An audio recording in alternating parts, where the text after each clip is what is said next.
The following program was provided by an independent producer solely responsible for its content. The opinions expressed do not necessarily represent the views of this station, its staff, board of directors, or underwriters.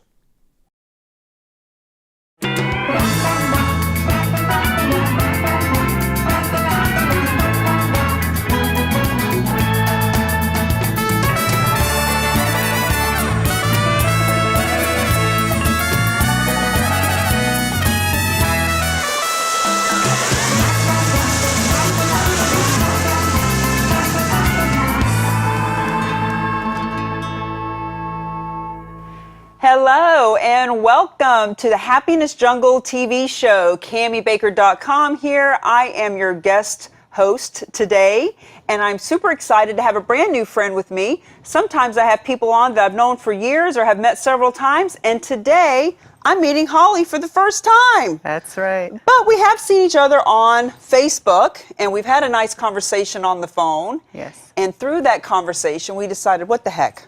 Let's do a little PR. Let's have a little fun on camera. Exactly. So talk to us, Holly. Tell us a little bit about yourself. So my name is Holly Chessman, as you mentioned, and I come from about 20 or so years. It's a little frightening to say that, but a couple of decades worth of working in the tech world. I've run marketing for tech companies, and they've been big and small, and I've noticed it doesn't really seem to matter which size company I'm at. There are not many women at all of them.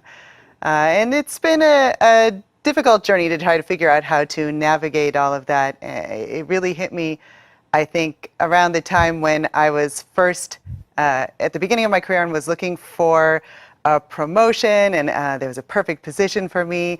And I thought I was completely qualified for it. I had talked to my manager about it and everything, and I didn't get the position.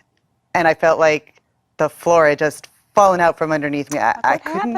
I was so qualified. Exactly. I couldn't understand what had happened. It was really confusing. So after a bit of screaming and crying, going into my car and banging on the wall for a bit, I started questioning myself and thinking, well, what did I do wrong? What could I have changed?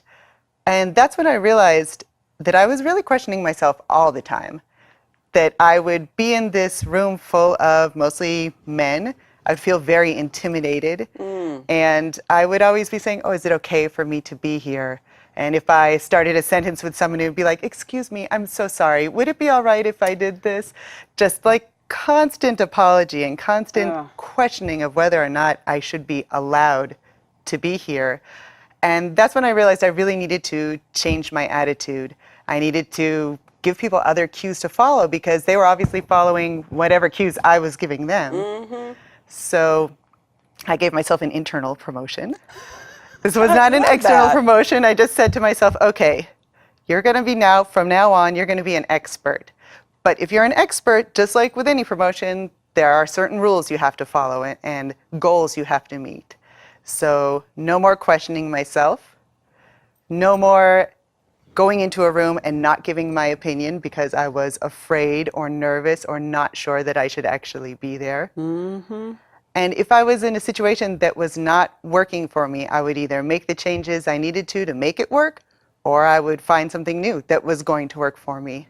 I love what you're talking about, Holly. I was just having a conversation with somebody last week about this. Our brain answers the questions that we ask it. Mm-hmm. So when you said that you were asking yourself, what's wrong with me? I'm cringing. It's like fingernails on a chalkboard because this person said that to me. They said, what's wrong with me? And I said, see, that's the thing. Instead of asking your brain, what's wrong with me? How about, how can I how can I improve? How can I grow? What can I learn from this? Yes. Because our brain answers the questions we ask it. Yes. So I'm glad that you bring that up.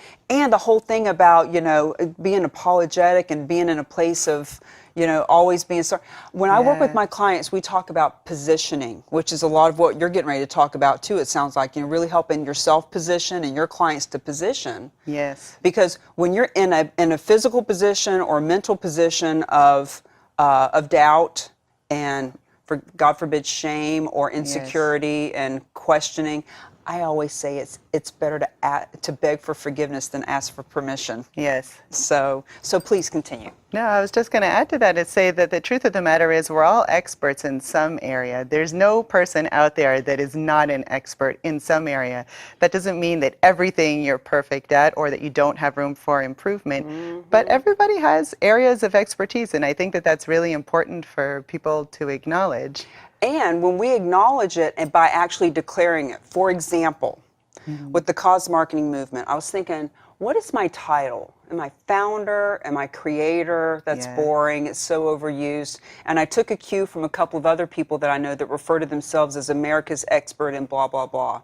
So as of last week, I started touting myself as America's authority on the cause marketing movement. Perfect. And guess what? Perfect. Because I say it, that is it. Yeah. That's who I am. I'm America's authority. Exactly. And you don't need someone's permission to do that. No. It's like when I go to networking events and people, they have the, they're going around doing the dirty 30, as I call it, the 30-second elevator pitch. Yes. Well, I used to be in corporate for 25 years, and I'm thinking about becoming a consultant, but I'm not really sure. And right now I'm between positions, and it's just such a weak place to be. It's like, own who you are, whatever that is. Just own something. Exactly. Yeah. Exactly. So how did you what was your expertise? So my area of expertise at that time was all about marketing. Since I was not yet at the point where I was running marketing for teams, I was just part of a team at that point, but I took out the just part and I am the authority in how marketing works. I know all the aspects, and if I don't know them, I know what channels I need to go to look them up and to figure things out. I don't have to say I'm perfect at 100% of the things 100% of the time, because let's be honest, nobody is. Instead, I can say I can be very good at what I know, and I can figure out what I don't know. So that was very important for me, just building up that self-confidence. And I supplemented it by growing my reputation online as well and really building up that area of knowledge. And I found the more I put myself out there and really spoke up as an expert, the more people started coming to me as an expert. Like Forbes reached out to me to start writing for them. I won awards, which I didn't apply for. Nice. Other publications were saying, oh, we really need you. We could use your expertise. Or people saying, we're doing a roundup of different influencers in this area, and we really want you to start speaking about this. And from there, speaking engagements started coming, and that actually led me to realize I would really like to be able to share this with more people. Because again, it's so challenging being in a situation where you are the only female or the only non-white straight male in the room, pretty much. And it can be very intimidating. And I think when you can work with somebody who has gone through this and developed a process that really works, it just helps accelerate it so much more.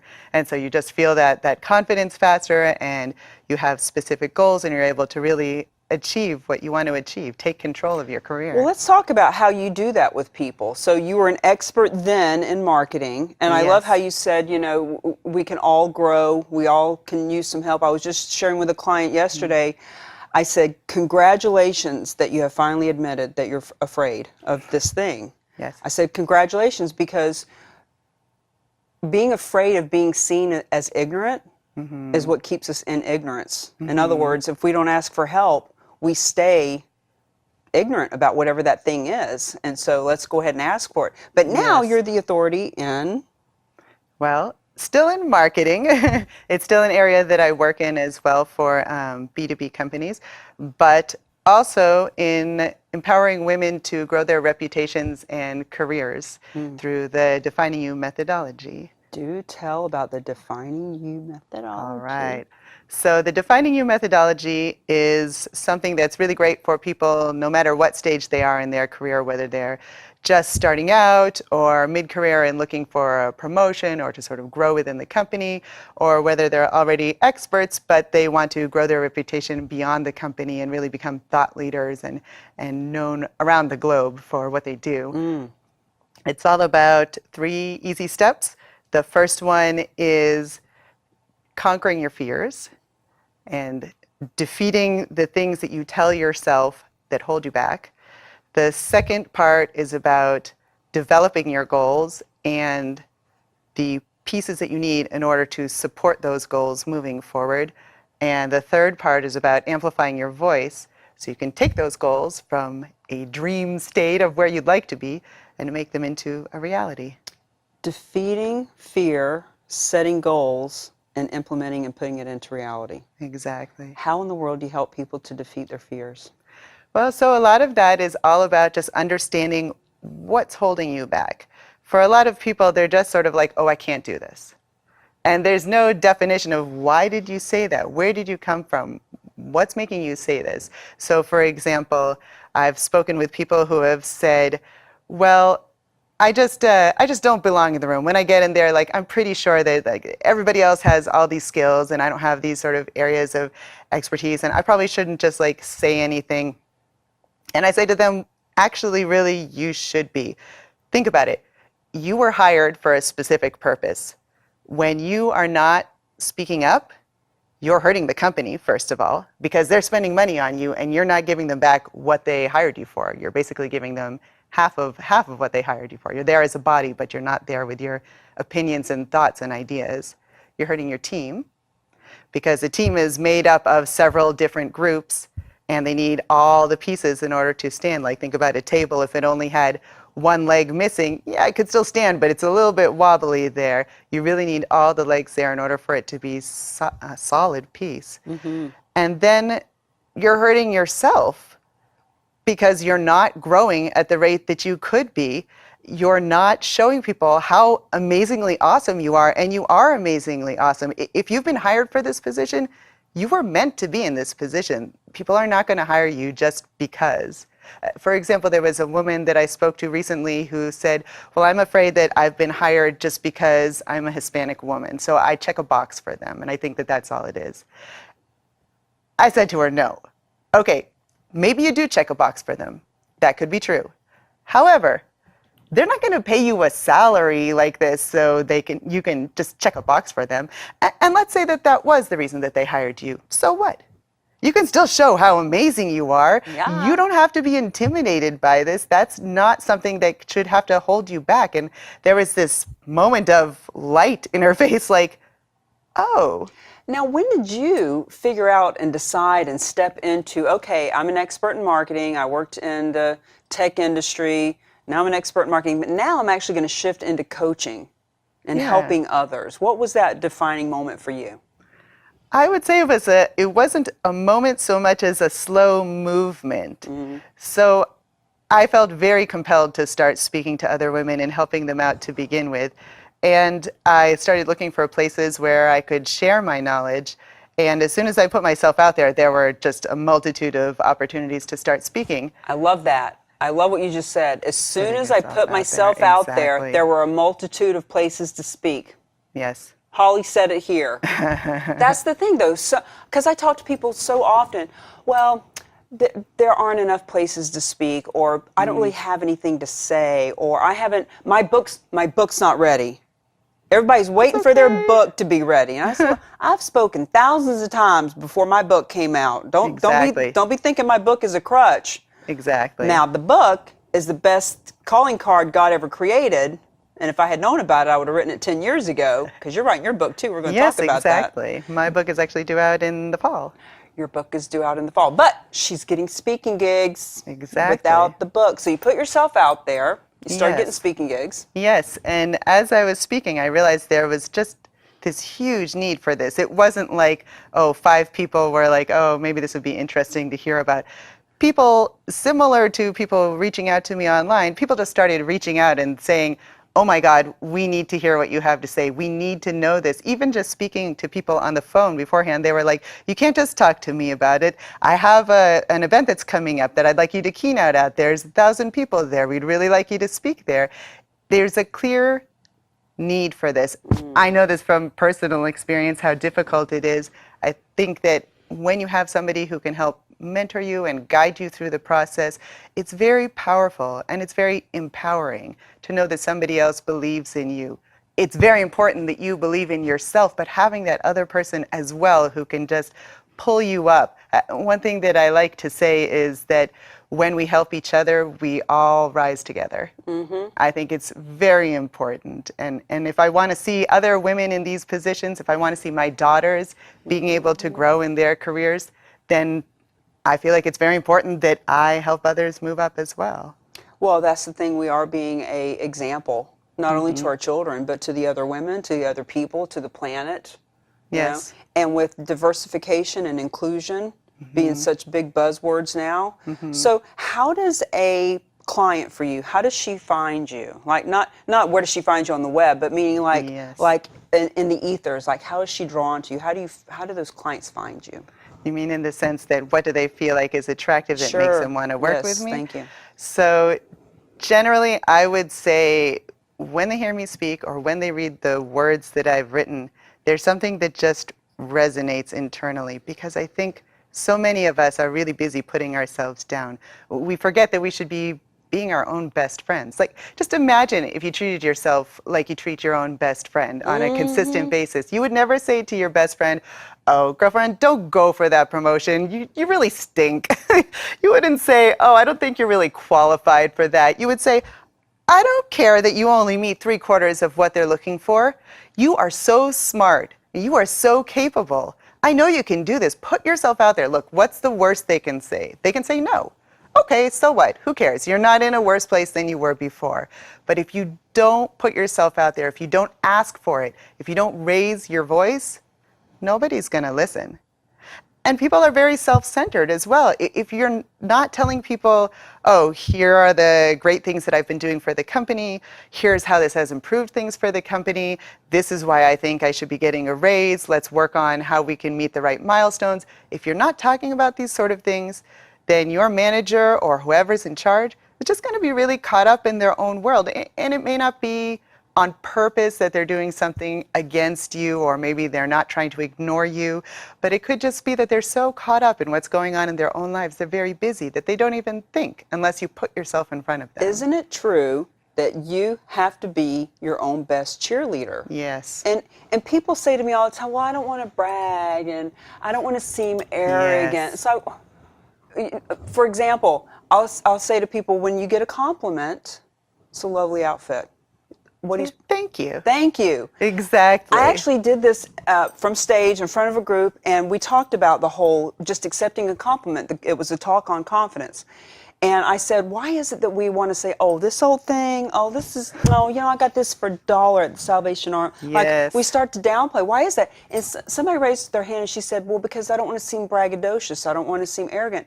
And I said, if somebody else gives you a compliment and you say thank you, that's not bragging. what's bragging about that, you know? Exactly. And when somebody gives you a compliment, they're giving you a gift. Yes. And when you say, "Oh," it's like you're saying, "Oh, I don't want your gift. I 100% I don't want agree. it. You're no good," So Yes. shame on us for doing that to people. Yes, and we do it to ourselves too. "Oh, I got this promotion, but probably only because I'm XYZ. Right. Instead of saying like, "Oh, isn't that awesome? I totally deserved this promotion." Dude, last Friday, I took myself out for a steak. Nice. And I was sitting at Texas Roadhouse, and the bartender came up. I was sitting by myself. She said, "How is everything?" I said, "It's effing fantastic." And she said, "Well, good for you." I said, "Well, I'm celebrating." She said, "What are you celebrating?" I said, "I'm celebrating how effing fantastic I am." Awesome. I love it. I love it. I had a loan that I had gotten 2 clients that week, paid off a loan, and I just felt like, you Fabulous. know what? I'm just moving forward. This is all working out great. I rock. I'm going to have a stay. But we have to do It's that. fabulous. Yeah. Yeah, that segues very nicely into my book, because I actually have a whole section in there about how to properly thank yourself. Nice. How to treat yourself right, and really self-talk, and how important that is. And I think when people hear it at first, there's this moment of like, "Oh, that sounds a little goofy." But then when they realize and they start doing it, okay, I have a great example of this, of a woman who I had worked with, I want to say about 3 months ago. And she sent me a note, an email, and she said, "I just wanted to thank you because I just finished a course that I kept telling myself initially, oh, maybe you shouldn't really do this. I mean, do you have the time to do this? Are you sure you want to be doing this?" And after hearing you speak, I was like, I would never say that to my friend. I need to celebrate how awesome I am. I need to cheer myself on. She did her course, and afterwards she was like, I want to write to you to just celebrate because I know that you said that you have to be happy about this and celebrating what's going on. And I wrote back and was like, you go, girl, that is awesome. I love that. And I love how you say you wouldn't say these things to your best friend. Why would you say it to yourself? Right. And by the way, if your best friend is saying stuff like that to you, I met a woman at an event a couple of weeks ago, and then we were going to a networking event, and on the phone we were having a little consultation. She said, yeah, one of my friends said, why are you going to that event? You don't have any letters behind your name. What are you going to talk about at that event?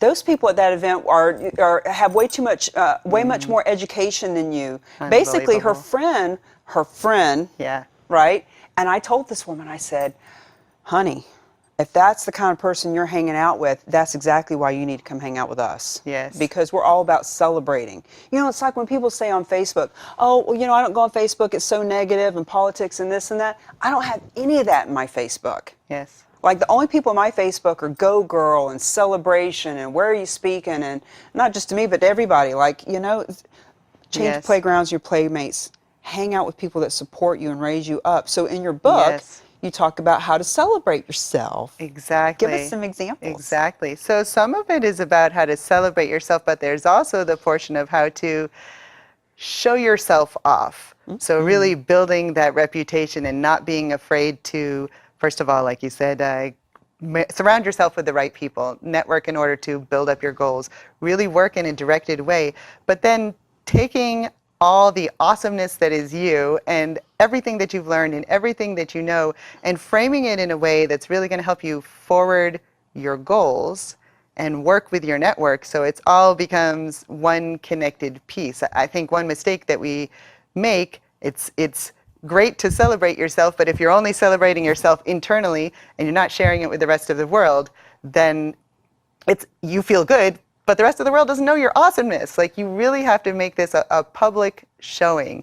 So all about setting your goals, reaching out to make those goals happen with the right network behind you, and then amplifying that across a much broader spectrum so that people can really see who you are. You have to let people see you. I can't remember the quote, but you know the quote I'm talking about where, you know, making your light dimmer doesn't raise anybody else up. But let your light shine. Because when I do stuff like that at the restaurant, I was at a Panera's the other day, and I don't know what I said to the woman, but it was real just blah out there like that too. Like, you know, this salad is, you know, look, I have a filter, but I will drop the F-bomb when it's appropriate to make an exclamation point. And some people really, it's not like F this, F that, but just every now and then. And they're like, and as I was walking off, her manager was next to her. She said, I like her. And I turned around and I said, I like her too.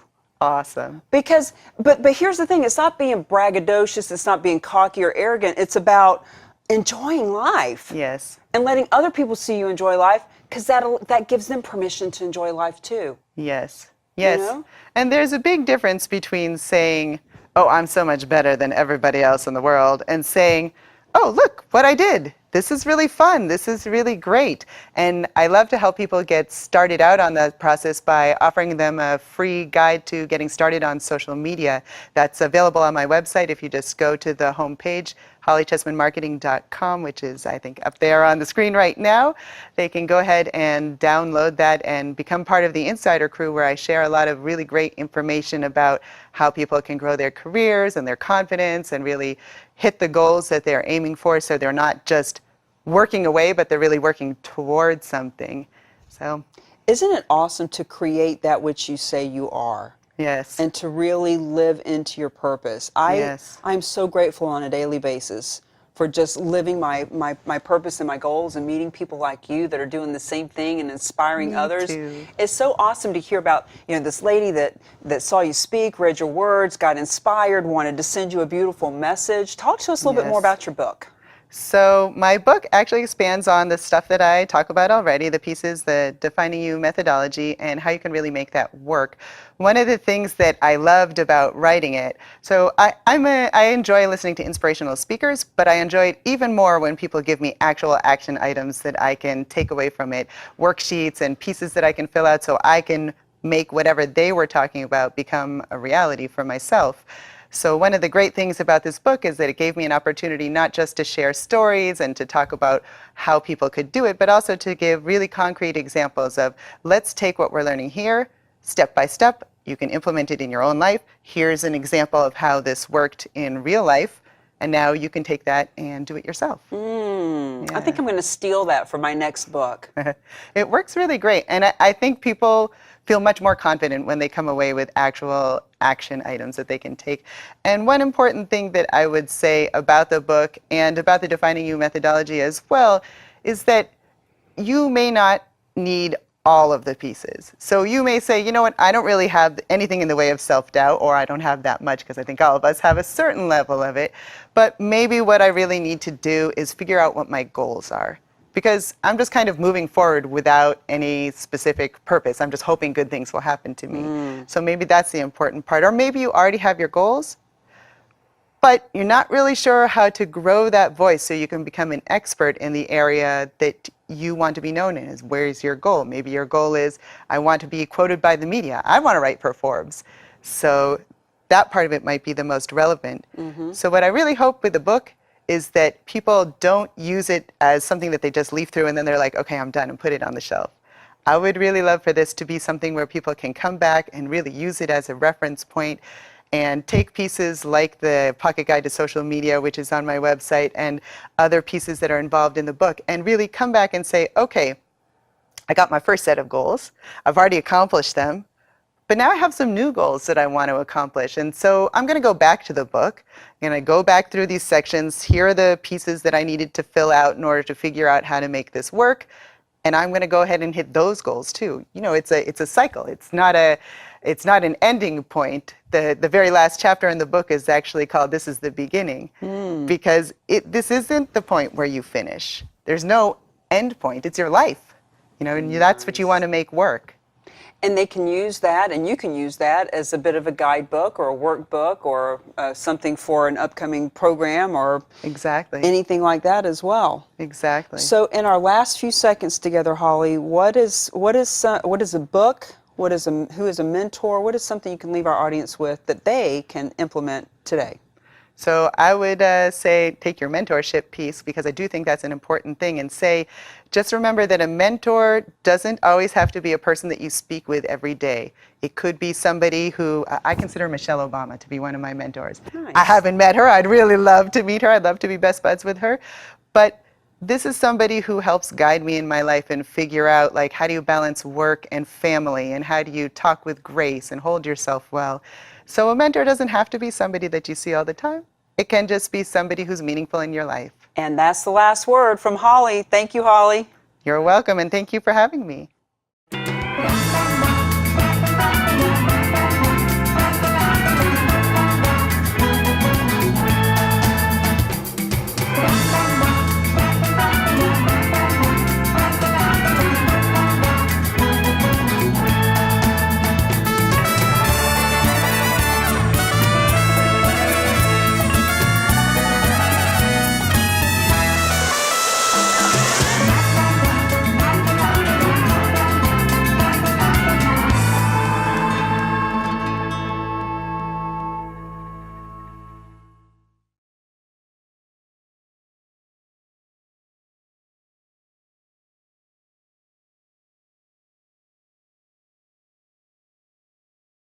The preceding program was provided by an independent producer solely responsible for its content. The opinions expressed do not necessarily represent the views of this station, its staff, board of directors, or underwriters.